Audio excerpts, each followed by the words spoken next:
You've used the word work a number of times. Is that a true...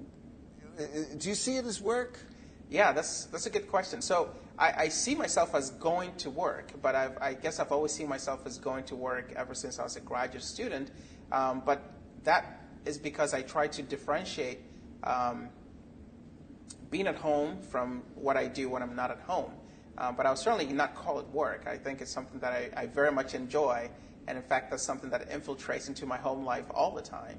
And so chemistry is sort of a hobby, and I read it even, or study chemistry even when I'm not at work. So I wouldn't call it work. I would say that's a big part of my life. But you're right, I do refer to it as work, but only to really differentiate it from being at home and then going off to work. So if we were going to look for a different word, what would that word be?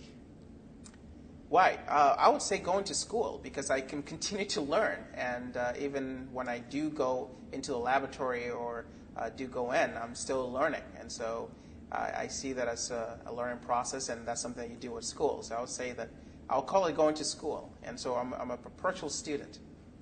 So maybe in the future, work will disappear from your language, and it will be going to school. It'll be going to school. Maybe it will, yeah. I know that my colleague Michael Marletta calls it going to school all the time.